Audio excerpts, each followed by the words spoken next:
Again, I'm Ray Pepley. I am a high school, college, and career counselor in Meridian, Idaho, and I am the PNACAC co-chair of PNACAC's Professional Development Committee. And I'm usually joined by Palmer Muntz out of the University of Alaska Fairbanks. He's my co-chair, but he was not able to come today. He's a road warrior, and he is currently at a college fair, so he wasn't able to make it. Miss him. But you got me, and you have MorraLee Keller is with us. She's with the National College Attainment Network, and she'll be presenting today about the Better FAFSA. But just a couple of housekeeping items before I turn everything over to MorraLee is number one, we are recording this, and it will be sent out to all of you by our tech chair, Erin Jensen. She will be sending it out, I believe, the beginning of next week. And then the second thing is, we know you probably have a lot of questions, like me, probably have a lot of questions about the Better FAFSA. And so MorraLee and I just ask that you hold your questions, maybe just tuck them into your head for a minute and wait till she gets to the end of the presentation. And then I'll be monitoring the Q&A. So please put your questions in the Q&A so everyone can see them.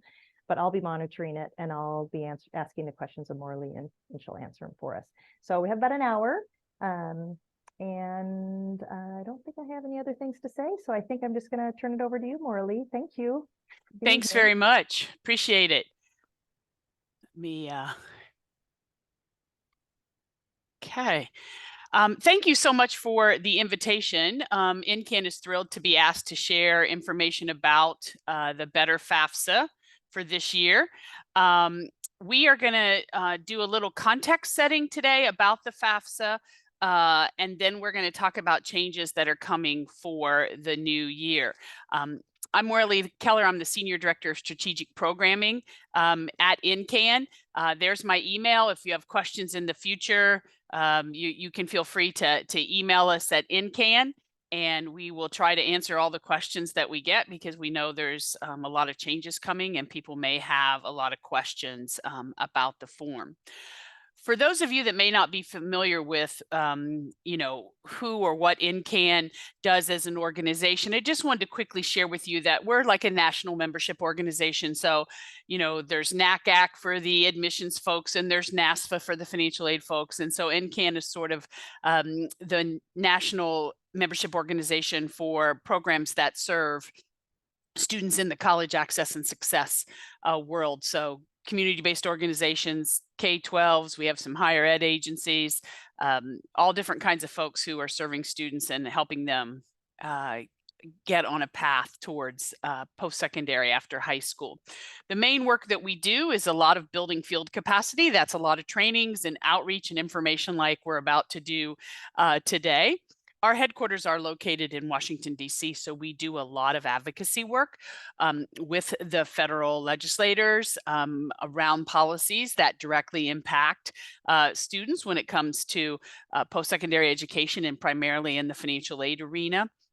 And then also we've taken a deeper dive in the last few years about working with different kinds of systems, in other words, K-12 systems, et cetera, statewide networks that are sharing information in the field. We want to provide them the most up-to-date information, research, et cetera. We know that not every school district around the country is going to have a college access program that serves it. So we're trying to develop a lot of materials and resources for K-12 districts to help them better serve their students. We are going to talk today all about the FAFSA. We're going to start by creating some context around the FAFSA and filing the FAFSA, and then we're going to move into the changes. So one thing that we need to think about is, all of us have a job of helping students choose some type of pathway, a college or career pathway. And that is work that probably begins before high school, but definitely throughout high school, depending on, students' choices, classes, et cetera. Hopefully we can get them on some type of pathway for a post-high school plan. A lot of people talk about, filling out a FAFSA will help a student decide if they're going to go to college or not. And we'll see some data around that. But actually, the way it needs to work is if the student has selected a pathway, that's going to put them in a post-secondary program, then that should be what drives their FAFSA completion. A lot of district schools, buildings, things like that set goals, and those are great. But we need to remember that that needs to be for those who are headed to a post-secondary institution. We do have several states, we're up to 12 now in the country, who have added FAFSA completion as a universal FAFSA completion requirement for graduation. There's always a waiver to opt out.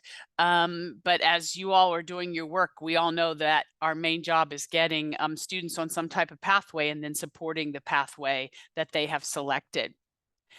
This graph that I want to share here is sort of about why the FAFSA matters so much.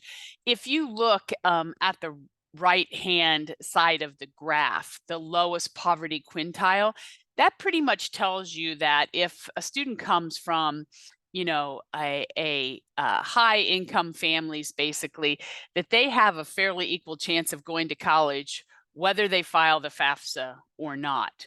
If we flip to the other side of the graph and we look at our very low income students, you can see the major role that FAFSA completion plays in terms of determining whether they will move on to college or not. So 85% of our low income students who do a FAFSA will go on, and 37% will also go on if they don't do a FAFSA, but a stark difference between the left-hand side of the graph and the right-hand side of this graph.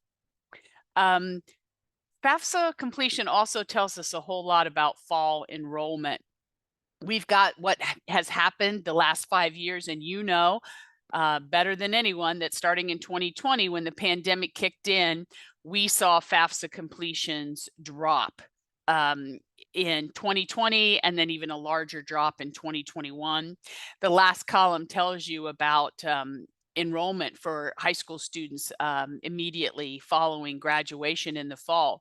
And you can see that as the FAFSA completion rates dropped, so did the enrollment rates. The good news is, starting a year ago with the class of 22, the FAFSA completion rates went back up and the enrollment rates went back up. There's actually a webinar that NCAN is hosting literally as we speak that's going to talk about what happened for the class of 23 this fall. Again, we'll be adding another row to this chart pretty soon that will show there was roughly about a 3% increase in FAFSA completion for the class of 23 over the class of 22, and also a slight uptick again in enrollment. So while it's certainly not a one-to-one ratio, percentages of who completes the FAFSA oftentimes mirrors enrollment, and as FAFSA goes up or FAFSA goes down, enrollment tends to follow the path. We wanted to take a look at you know, who completes the FAFSA, and this is some data from a previous report, but it kind of also shows you that this is about who did not complete a FAFSA. So again, students in the lowest income, lowest fifth quintile of income are the most likely to not complete a FAFSA, while those in the highest quintile are the least likely to not complete a FAFSA, which some people wonder about that. Like, why are the high income kids completing a FAFSA at a higher rate than the low income kids? And a lot of times that's support, that's parent support, that's school support, that's expectations. But the data backs up that our low income kids do not complete the FAFSA at the same rate as our high income kids. When we talk about why our students don't complete the FAFSA, here are some of the reasons that, you know, we can hear from families. Sometimes it's because they do indicate that they can afford college. We got another equal percentage almost that think that they're not eligible or that they're not going to qualify. We've got students that don't want to take on debt. So all different kinds of reasons that we hear from students about not completing a FAFSA. This is data around the same cohort about the parent education level and who completes a FAFSA. So again, if a student comes from a household where parents have less than high school degrees, the likelihood of them completing a FAFSA is, you know, is much less likely. When you get up to the bachelor's and master's degree end of this chart, students are far more likely to complete a FAFSA if that's the education level of their parents. Again, when we ask reasons why you wouldn't complete a FAFSA, your family income's too high, because somebody else in your family didn't qualify, because you have concerns about a credit score, because you're going to go part-time. I mean, we hear all kinds of reasons why FAFSAs are not completed. From a report in Education Northwest, we saw literature telling us that there's a concentration of families in the Northwest who think they don't have a financial need. We also hear about lack of awareness and information about financial aid, even though we know that you all are killing it and trying to put all the information out there you can. No matter how much your effort is, we always hear that there's lack of awareness. Families and students are detoured by college costs. We read that a lot of articles lately about, is college worth it? And students are not interested in taking on high debt levels. We also read about people do not complete a FAFSA due to the complexity of the form. And again, then similar barriers when they go to renew. But we need to take a look. We also hear a lot of myths, like FAFSA is a waste of time because college is too expensive. We do know for our high need families that completing a FAFSA and getting access to federal and state grants may very well be able to reduce the cost of a post-secondary education, particularly at our community college levels. We always hear students say, my parents make too much money to qualify for aid, when they honestly have no idea what kind of income they could have that would make them eligible for federal or state aid. Applying is too difficult, and no one in my family knows how to do it. We hear that a lot. There's a lot of efforts around the country from high schools and college access programs, et cetera, to offer FAFSA completion workshops to help families through the process. And the FAFSA will force me to take out loans, and I don't want to take out loans. Completing a FAFSA does not force someone to take a loan. Oftentimes, loans are the cornerstone of the financial aid packages that students are offered by their institutions, and they'll have a choice to accept or reject those. What is unfortunate is if they don't want to borrow or they reject the student loan, there is usually not other funds available from the college to cover the amount of loan that was offered in the package. So that's a little context setting about the FAFSA, who does it, what it indicates, why people don't do it. But let's turn our attention now to the 24-25 FAFSA that is coming hopefully sooner than later. What we do know is the form is not going to open until some point in time in December. I hope we hear very soon what that specific date will be.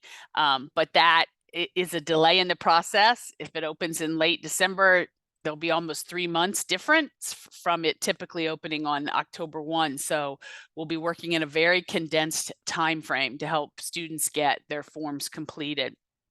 A late opening means that students have to continue to check about updated FAFSA priority deadline dates. A lot of four-year institutions in particular will have priority deadline dates for incoming students.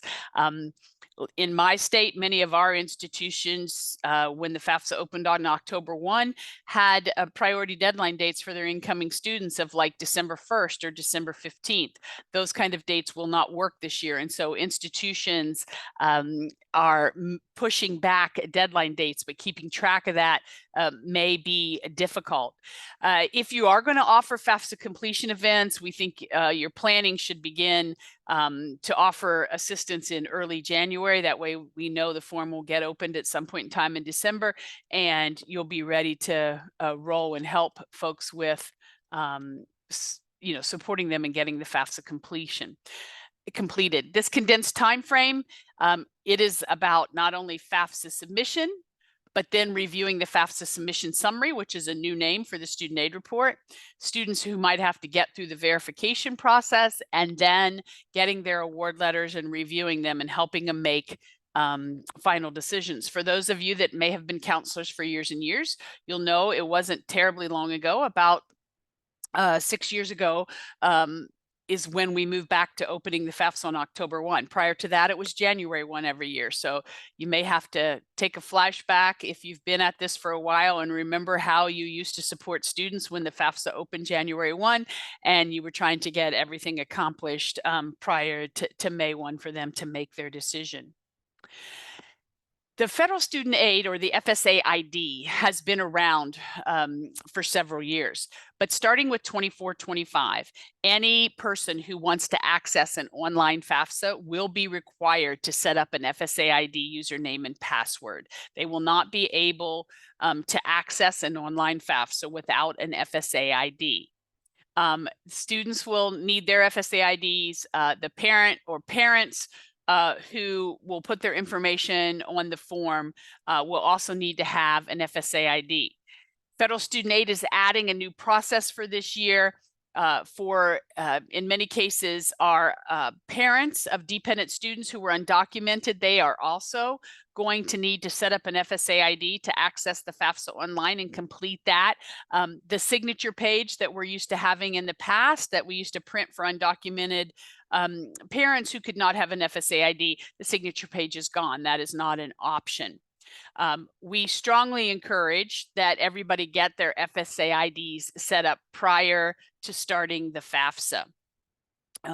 That is because it will be a totally different experience. If the FSA ID is set up and has been verified, the person, the student or the parent will be able to move through the form online in a sense very quickly and efficiently.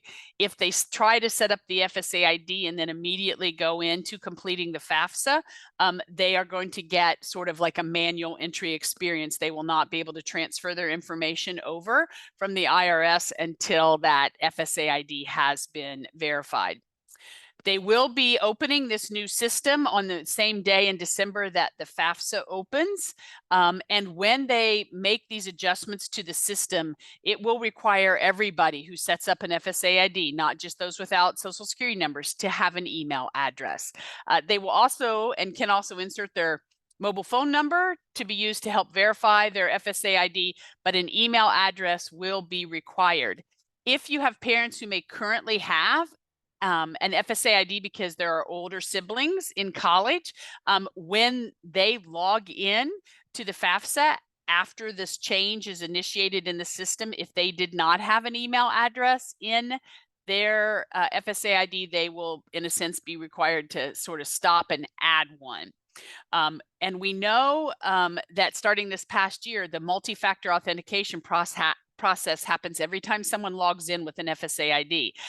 So if it's the student or the parent and they're logging in, we know that there's going to be a code sent to they'll get a choice, their email or their phone, or they can use an authenticator app. But they're going to have to, in a sense, verify that they are who they are so that they can proceed on into the form and complete that particular section. We've got, as we call it, old versus new terminology. We've got things that we are going to have to forget and get out of our mind, and new phrases that we're going to have to start to remember. So the expected family contribution, or EFC, that phrase is gone. The new output of the formula, it will be referred to as a student aid index or an SAI. So we have to get SAI in our vocabulary. The student aid report, or the SAR, is gone. The new name for that document is a FAFSA submission summary. And Federal Student Aid has told us they're not going to ever abbreviate it. So you're never going to see it called an FSS. It will always be referred to as a FAFSA submission summary. The way in which people transferred their information from the IRS used to be called the IRS DRT. That concept is gone. Now, everybody who completes the form will have to grant consent, and it will be a direct data exchange where the information comes directly from the IRS into the FAFSA.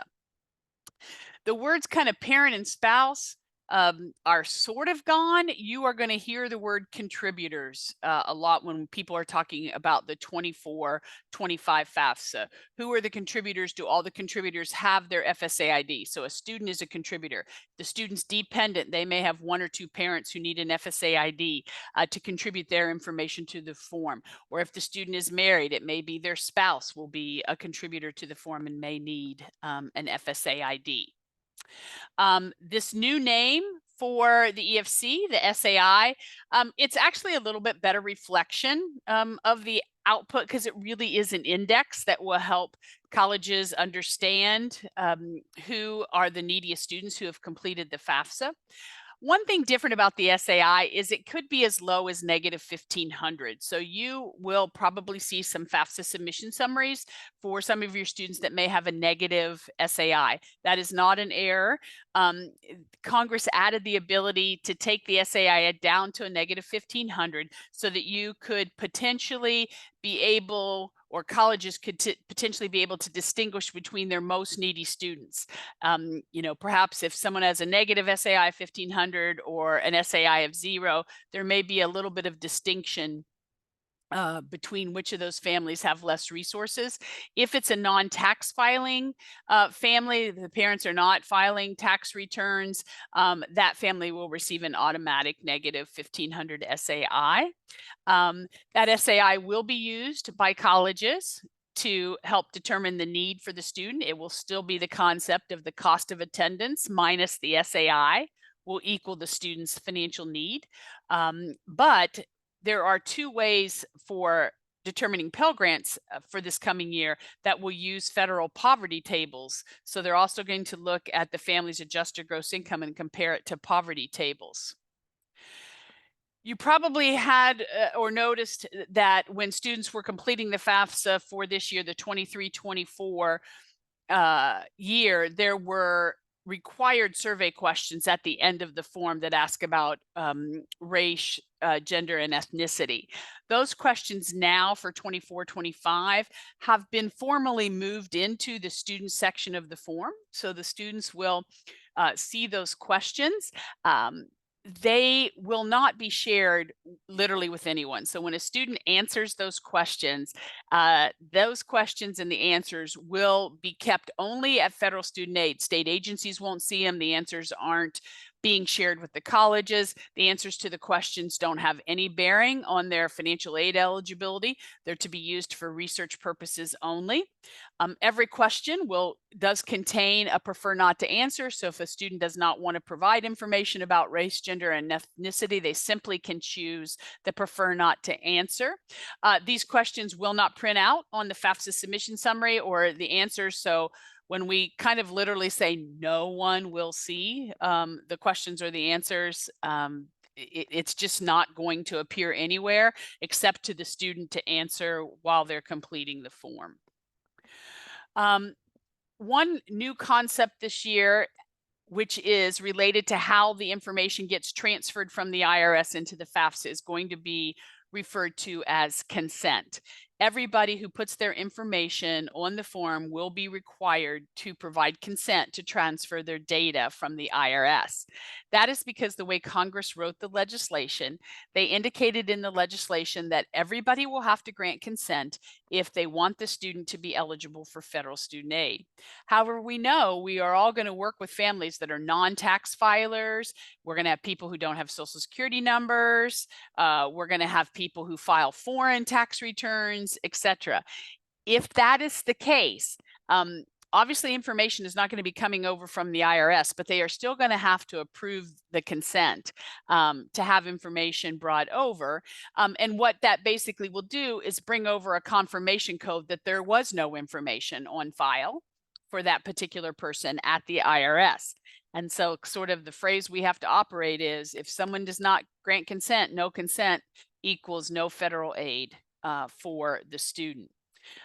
We hope, because it can confirm that there's no tax information on file at the IRS, particularly for our non-filers, that may reduce the verification burden for our students. They maybe will not have to go get a verification of non-filing letter like parents may have had to do in the past to complete the verification process. So we're really hoping that this ability to have everything transferred from the IRS or confirm that there's nothing there will reduce the verification burden for our students.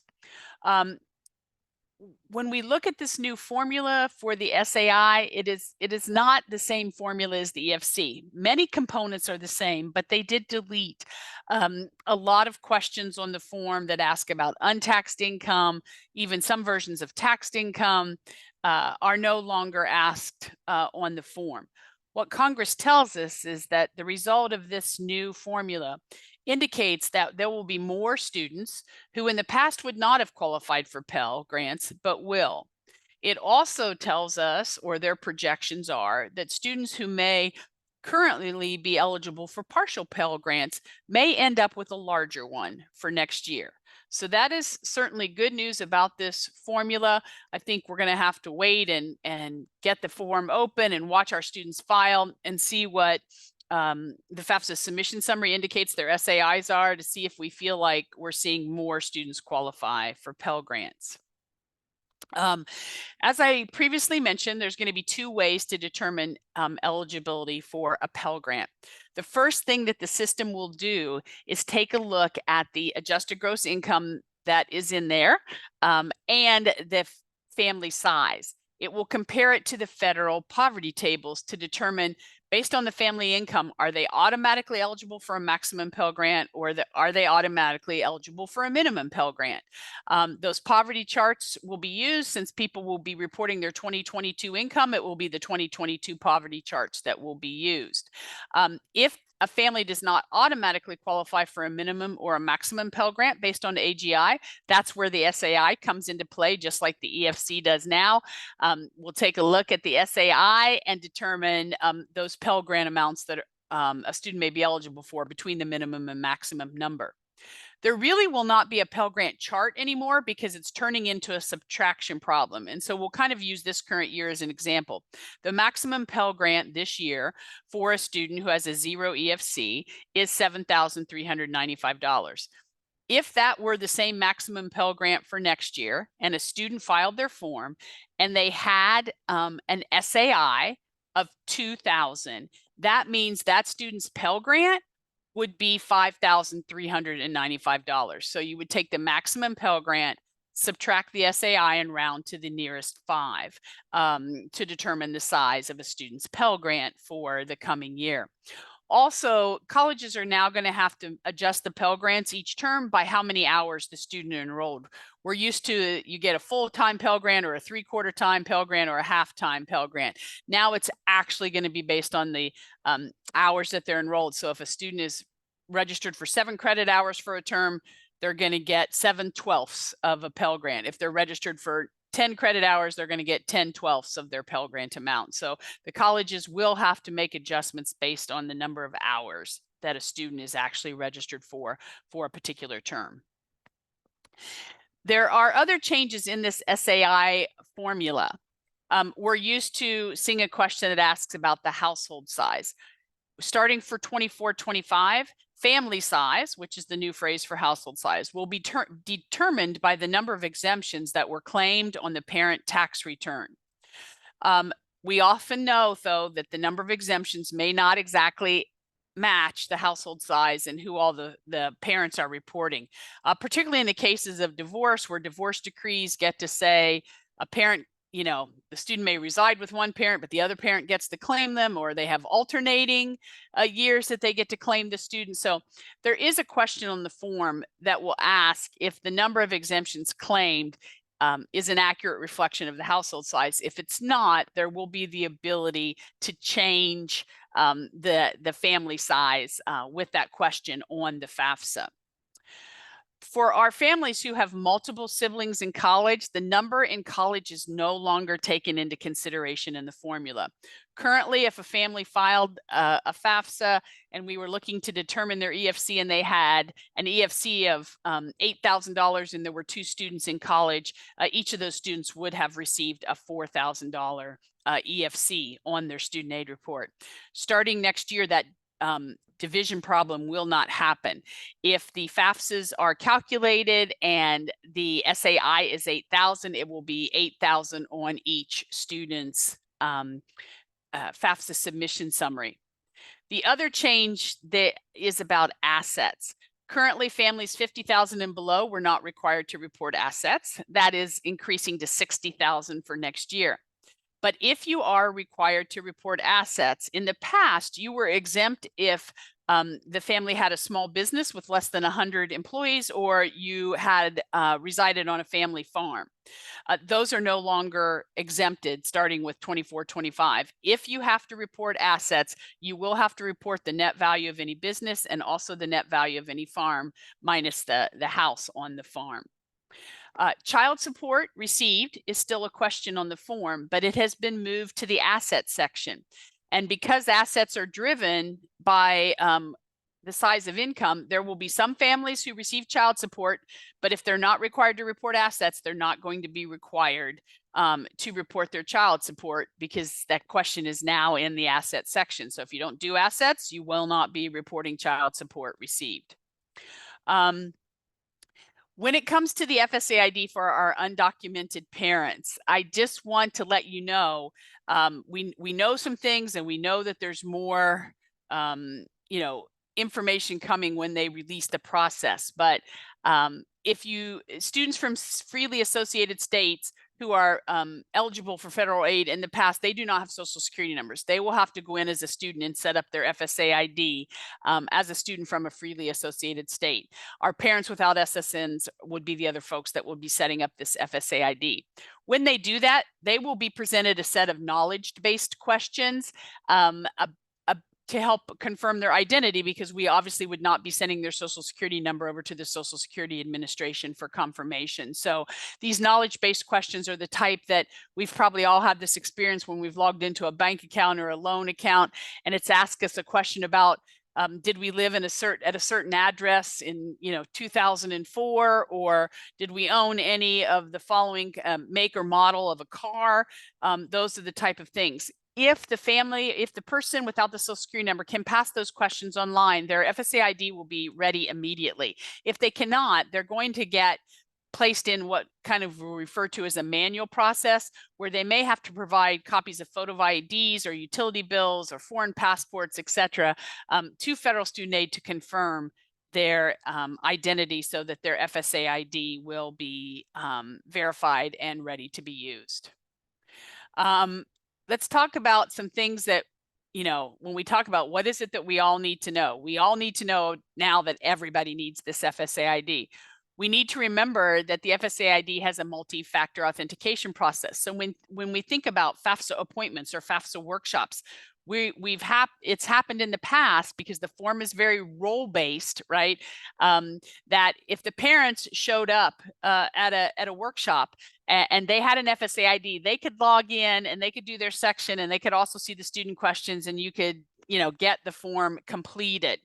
But now when you use that FSA ID and you log in, the form is very, very role-based. So if it's a parent there and they log in, they are only going to see the parent questions. They are not going to be able to see the student questions.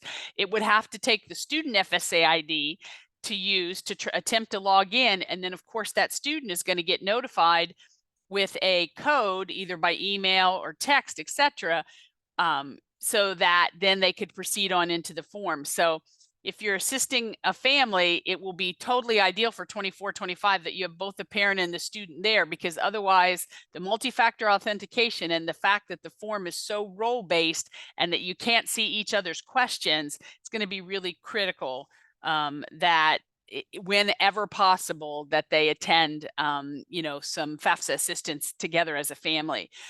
We'll need to know that the number in college is not a factor. We are probably, colleges are going to get a lot of questions, when students file their FAFSA for next year and all of a sudden their SAI is a lot higher than their EFC was this year, but there was no really change in income. We're going to have to figure out, was it because it was multiple siblings in college, or because they needed to report assets and that changed the size of their SAI? And that's going to be, a difficult conversation with a lot of families. We'll have to remember that household size is not the name anymore. It's family size is the word we're supposed to use. One good thing for students is the number of colleges that they can list on an online FAFSA is being raised from 10 to 20. If a student can list up to 20 colleges the first time they complete the FAFSA, we're pretty confident that's going to cover the majority of students in the country in terms of the number of applications that they've completed. I've talked about the role-based form, but we you know, that's really going to be critical to know that you can't sort of get into each other's sections without the FSA IDs and verifying it. There were changes to the assets, reporting small businesses, reporting family farms. The fact that a student aid index could be a negative number, that's not something people have seen previously. And the good news is, again, lots of questions, multiple items have been deleted from the form. So it is technically shorter than it's been in the past. NCAN has put together a whole webpage that's available to the public about the Better FAFSA and resources. We've got training toolkits and awareness toolkits that have things in for students and parents. This is a screenshot of our Better FAFSA page. So all you have to do is go to ncan.org and click on the drop box for Better FAFSA, and we will have all kinds of resources there for you that we hope you will use. As I mentioned before, I'm happy to try to answer questions so that you can reach out to me at any point in time as we all get through this coming year together. So at this point, I'm going to stop and take questions. Ray, if we have some. Yeah, we do. We have a few questions. One of them that didn't go out to the group, just went out to you and I, was a question about whether they could start the FSA ID right now. And I replied, yes, be a good time to start the FSA ID. But could you clarify something for me on this? How long does it take for the FSA ID to be approved? Is it longer this year? No, for folks that have social security numbers, by all means, one of the activities we would strongly recommend this fall while we're all waiting for the FAFSA to open is to encourage students and parents to go get their FSA IDs right now if they have social security numbers. Some of our programs are even holding what they're referring to as FSA ID setup workshops, right? Everybody come in and we'll get everybody's FSA ID set up. Right now, the verification time is 1 to 3 days. They indicate that that's not going to change at all for folks that have social security numbers. For those that don't, as I indicated, if they can accurately answer the questions online, their FSA ID will be verified immediately, and they can go right into the FAFSA and it will be a verified FSA ID. For those that have to go into the manual process, which means submitting some documents, Federal Student Aid has indicated that once they receive the documents, it will be a 1 to 3 day turnaround time, but there's going to be communication to tell you what it is you need, and then it's going to have to be submitted back in. So that's certainly going to be a longer process, but Federal Student Aid has indicated that once they receive the appropriate documents, they should be able to verify the FSA ID within 1 to 3 days and send a notification to that person without a social security number that their FSA ID has been verified. Great. I think that is going to be a big change for so many of us with the role-based FAFSA now, because I'm sure many counselors in this meeting, like myself, have had our FAFSA nights and only a parent shows up.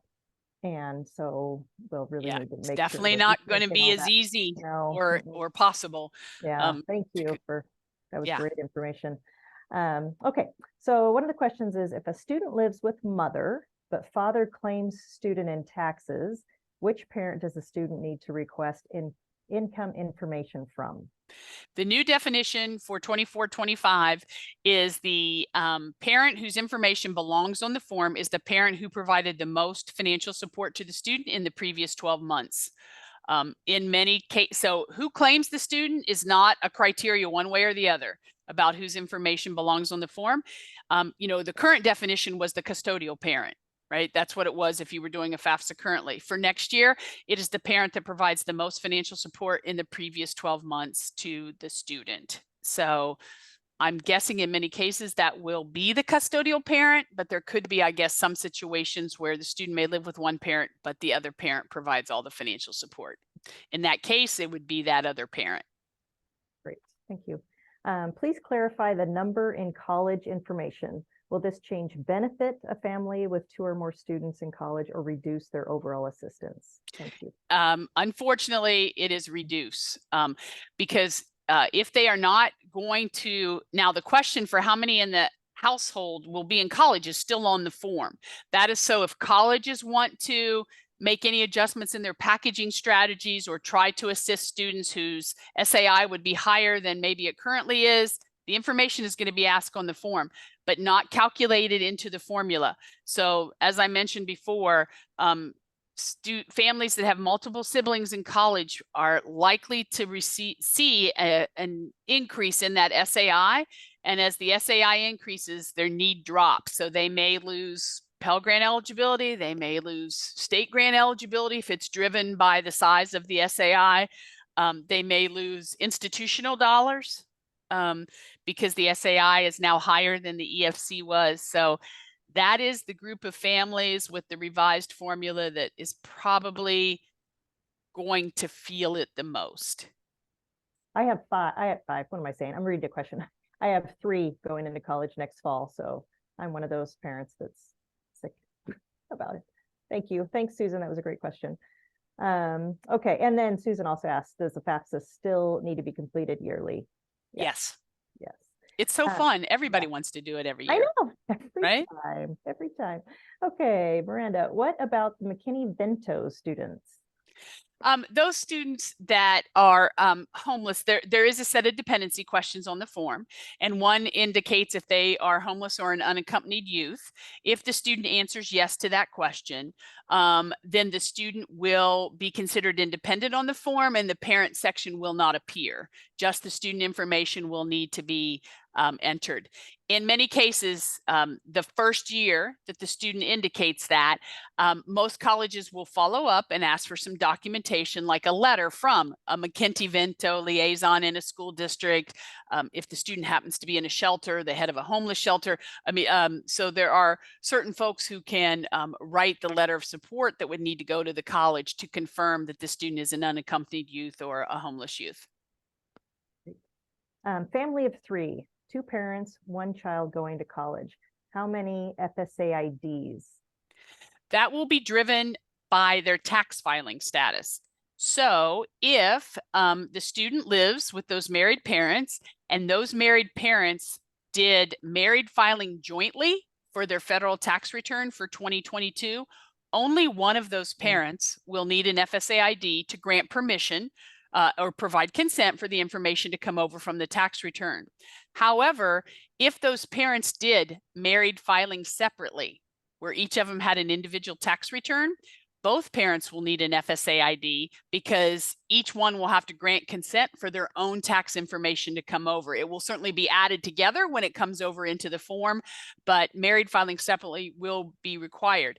If the parents are not married but live together, therefore they can't do married filing jointly, again, each parent would need their own FSA ID. So for a dependent student, there could be up to 3 people who need an FSA ID to log in and grant consent for tax information to come over in the form. Yeah, and then part 2 to this question is, that same family are all Canadian citizens with US residency status? Same answer? Residency status has nothing to do with FSA ID. I think I accidentally put one as answered. Hold on 1 second. So what exactly makes this FAFSA better besides the slightly streamlined application? I am nothing but honest. Better FAFSA, better future is Federal Student Aid's tagline. I'm going to call that a to be determined. Yeah, we will see what happens after it opens. I mean, we do know things like there are less questions. Students can put 20 colleges and not 10. So there are some, there's some changes that we know up front, but there's a little more challenge, I think, associated with having the FSA IDs and people getting logged in and getting access to the form.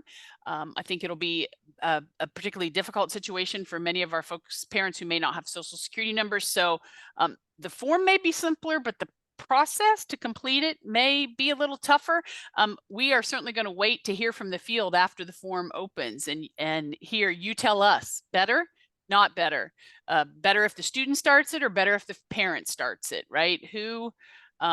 One piece that I didn't mention that will be critical, and is that if a student starts the form and they answer the dependency questions and they are dependent, they will have to invite the parent or parents into the form.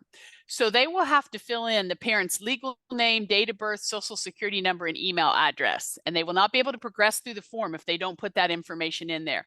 We know it's pretty common that a lot of our high school students do not walk around knowing their parents' full legal name, date of birth, and social security number, right? And their email address. That leads to that point of it is going to be better if everybody's sitting there together, or we'll wait to hear. Will it be better then if the parent starts the form, because they'll log in and they'll have all that information already in their FSA ID, and they get to invite the student in then to finish the form? And most parents do know their student's legal name, date of birth, social security number. So, it's one of those things. We'll wait and see which way works the best for our families in getting the form completed. Great. Can you clarify how it works with people without social security numbers needing to provide consent to transfer data? They will have to click the same approve button. They may not have filed any tax returns, and that's fine. The IRS will bring over that same code that confirms there's nothing on file. They will probably get presented a manual set of income questions to fill in if they're not a tax filer. So they will get some manual income questions to answer. But they will still have to click the consent button, even though they may very well not have anything over there. Does a parent who had an FSA ID 20 years ago need a new one, or can they retrieve the old one? That's impressive. Well, 20 years? I don't even think it's been 20 years since there's been an FSA ID. But I would say the person should, attempt to use their FSA ID right now and see if it's working, see if it's still in the system. If not, they may need to reestablish an FSA ID if theirs has been gone out of the system for no usage. But usually once an FSA ID is established, it stays in the system forever. May need to update it, may need to put a new address in, maybe need to put a new phone number or anything that's changed. But I would attempt to log into studentaid.gov right now if I had a really old FSA ID and see if it works or if I need to update it. A couple other questions about the FSA ID. I'm assuming, so this one is, if a student lives with both parents, do both parents need an FSA ID? I'm wondering if Marie meant like maybe both parents didn't file jointly? Yeah, if they didn't file jointly, filing jointly is the only way that only one parent needs an FSA ID. Any other kind of filing status, filing separately, we run into families where one person files and the other person doesn't file. There's all kinds of situations. Married filing jointly is the only situation that lets only one parent have an FSA ID. Any other filing statuses, both parents need an FSA ID. Great. Okay. So it sounds like the scenario of having multiple students in college at the same time will reduce eligibility for Pell Grant. What is the counterbalancing charge that makes us believe that more overall students will be eligible for Pell Grants? Because they're going to be using those poverty tables and Congress passed percentages of incomes that will be used to line up against the poverty table. I think those incomes, I will give you an example. It would be an extreme example, but if you look at the poverty table, because there's a poverty table for the 48 contiguous states, there's a different poverty table for Alaska and a different poverty table for Hawaii. If you are a family of 8 in Alaska, you can have an income of, I believe it's up to $185,000 and still qualify for a minimum Pell Grant. I think most of us, if we said the family income was $185,000, do you think they're going to get a Pell Grant? I think most of us right now would say no. But those poverty tables and the percentages, I think have a wider band, if that's the nicest way to say that, that's going to pick up people probably a little bit more on what we might refer to as middle income. Kind of folks may turn out to be eligible based on those poverty tables. It is my understanding that families in the state of Washington who are undocumented will go through our state financial form and don't need FSA ID. Is that still correct? It depends on the status of the student. If the student is undocumented, they are not eligible for federal aid and therefore don't need to file a FAFSA. And yes, we have got different states around this country. When the student is undocumented, there's a separate application in the state for funding that's available. When the situation is that the student is documented and eligible and the parents are undocumented, that student is eligible to complete a FAFSA, and those undocumented parents without Social Security numbers would need to have FSA IDs if they want the student to complete a FAFSA and apply for the federal and state funds that would be available. I'm going to jump into one that just came in because it's about something you just talked about. So you used Alaska in your example. Is the poverty threshold in Alaska different than elsewhere? Does it differ by Yes. state? Hawaii and Alaska have higher higher incomes on the poverty table than the 48 contiguous states. Didn't know that either. Regarding assets, are 529 accounts owned by parents but in a different child's name no longer counted as a parent asset? That is correct. In the new formula, you will only report for a dependent student. In the parent section of the form, you will report the value of the 529 plan for the student whose FAFSA it is. If there are other siblings in the household, you do not need to report their value of their 529 plans. That is a change for this year. In the past, it was the value of all 529 plans for anybody that was in the household. For 24-25, it's the value of the 529 plan for the student whose FAFSA it is. Follow-up. How do you know if you have an FSA ID? As in, how do you know if a parent needs to create one if they applied for FAFSA when they were in college and had a PIN number? PIN numbers are not FSA IDs. Okay. You know, I had a PIN number back in the day, right? Like, no, PIN numbers are gone.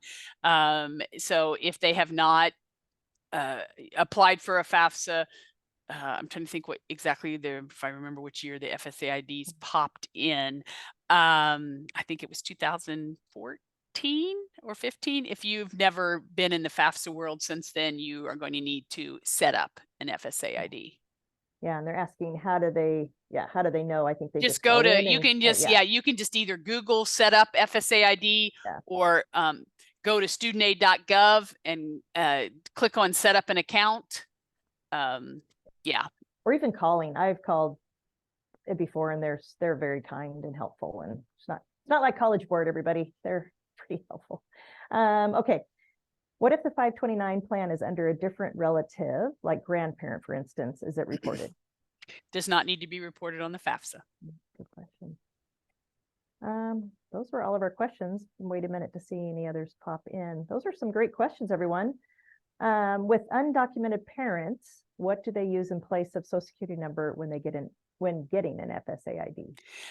They will not put any specific type of number or anything in. There will be a box on the main page where you begin to set up your FSA ID. There will be a box to click that indicates I do not have a Social Security number. So therefore, it's not going to pose the question to you in a sense to fill one in. They will be answering those knowledge-based identity questions to help get their FSA ID verified instead of putting in a Social Security number and having it be verified by the Social Security Administration.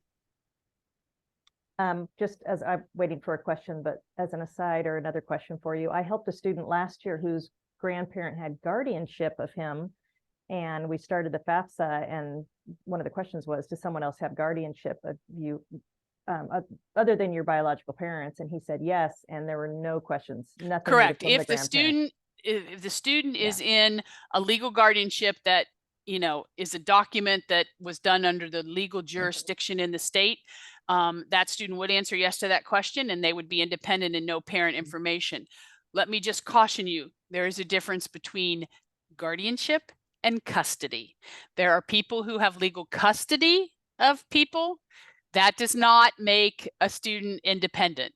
Guardianship makes them independent. Custody would probably mean if they're a dependent student, they still need to provide parent information on the form. So hopefully the grandparents can get guardianship. That student was he was Pell eligible. And we knew at the end of the form, it was so easy to fill out. And yeah, it was amazing. I don't see any other questions coming in. Let's see. Time do we have? About 5 minutes left. Oh, 2 popped up. I'm not sure if you included this in the McKinney-Vento question. If the student is homeless in high school, then have stable housing in college, do they have to include parent information for returning college years? They are supposed to report changes in their status each year when they do the FAFSA. So if they were an unaccompanied or homeless youth in high school, and in a sense that status does not change once they go to college, they would continue to answer that question yes, and the college would maintain them as an independent student. If they obtain stable housing and are no longer unaccompanied or homeless, then they would change the answer to that question on the form. I think before I filed a FAFSA, I would probably, if I were the student, go in and have a conversation with the financial aid office and say, this was my situation, this is my current situation, and just make sure the college gives them advice on how they would like to see them file the FAFSA for the following year. Great. We have a request to repeat the information on guardianship versus custody. Okay. In most states, because I'm certainly not a legal expert in all the states around the country, there are two types of documentation that a student may have if they are not in the home of their parents. Sometimes it's legal guardianship, and you use the example of grandparents. Sometimes it's aunts or uncles, and they are given legal guardianship, which means they are in place of a parent. And when you are a legal guardian in the financial aid world, a legal guardian is not responsible for providing information to contribute towards that student's college education. However, custody does not meet the criteria for the student to be considered independent. There are a lot of situations where, a parent may be going out of the country for 6 weeks, so they'll turn legal custody over to someone, so in case the student is injured or, that somebody has that. But custody and guardianship have two different interpretations when it comes to applying for federal student aid. If the student is in a legal guardianship and has the legal guardianship documentation, they can answer yes to that question and they will be independent. If it is legal custody, that is not the case. That does not make them independent, and they will need information from, the most recent parent or parents who provided support for them. I'm asking for clarification on this. If divorced parents split expenses exactly in half, both must file. If one parent provides more than 50%, then only one parent files. Yes, the guidance that you will see on the form is if parents claim literally exactly 50% of the financial support was provided for the student by each parent over the previous 12 months, the federal student aid guidance tells you then to choose the parent who has the highest income and assets and report that person on the form. Okay, parents are divorced, dad supports student most financially, but is unwilling to pay for college or fill out FAFSA. What does a student do here? The student is going to be in a difficult situation because the criteria says dad should. Now, if mom is cooperative,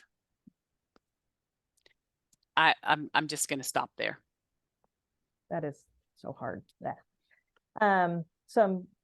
Thank you. Some of the comments coming in right now, MorraLee, thank you. This has been a great presentation, and folks are asking for the slide deck. Is that something that? Sure, I can send this. Or can you? Yeah, okay. I mean, I can send this deck out to you, but you recorded it also, so they also would have it as on the recording. But I'm happy to send you the deck as well. Oh, okay, yeah, we'll send. And for those who are wondering, this has been recorded and it will be sent out. I think so. Erin, our PNACAC Tech Chair, was not able to join us today, but I think she usually sends them out at the beginning of the week, the recording, and then we'll add this in too. And we'll have this pretty quickly in Slack. So if you haven't signed up for Slack yet, Slack is a pretty great, it's a great program for us to ask each other questions in a safe place. Let's support each other. If you're interested, check that out. Let me see if we're almost to the end, you guys. We just hit our hour mark. I have just one last one. Since parents without Social Security numbers are often hesitant or fearful of submitting their info, my goodness, for FAFSA, in your estimation, should these FAFSA revisions change that thinking in any way? No, I mean, this has been a common question since it's been announced that those without Social Security numbers will need an FSA ID. We certainly understand their fears when we can sympathize with their fears perhaps. But, you know, Federal Student Aid has some information up on their website. You know, I think the best we can say to those parents is that legally the FAFSA system and the FSAID system can be used for applying for financial aid only. This database is not going to be shared with any other federal agency, and ICE is the common question. So, you know, I'm not sure that will be totally comforting to folks without Social Security numbers, but to explain to them that this database is not something that's shared with Homeland Security for parent information at all. Hopefully that will alleviate a little bit of their anxiety and let them go ahead and set up that FSAID and get the form filed for their student. Last question, really quick. Great question. Is there a similar presentation for families? Does NCAN? We have not created one that is for families because our members are the practitioner organizations, right? So we kind of build ours a little bit more in the training mode, I would say, to informing counselors, informing our folks. I would say to you, though, that much of the information on these slides, if you chose to copy and paste, you probably could create a presentation for you know, families. You may want to word it a little bit different because the audience is different. Instead of when we say this will be needed, you could say you will need, you know, or something like that. But yeah, and that FAFSA webpage that I gave you, take anything you want off there and use it to create something that will serve your families well. We are totally fine with that. I wonder if some of, I don't know where the question, what state that question was coming from, but I wonder if any of the local universities are offering. I think there will be a lot of college access programs and probably even high schools, etc., who will create some slides to if they're doing presentations to families. I think it will happen. We just don't design because we're not serving the parents, students directly. We're serving the practitioners. So thank you for that clarification too. MorraLee, this is, gosh, probably we've had some great presentations and this one was phenomenal. Lots of interaction, obviously a lot of questions that are on all of our minds. And so thanks for those of you who asked the questions too. Appreciate your vulnerability. Yeah. But thank you. Hey, everybody. We'll see you next time. We'll see you in December for our next presentation. All right. Thanks so much for the invitation. Appreciate it. Take care, everyone. Bye-bye. Bye.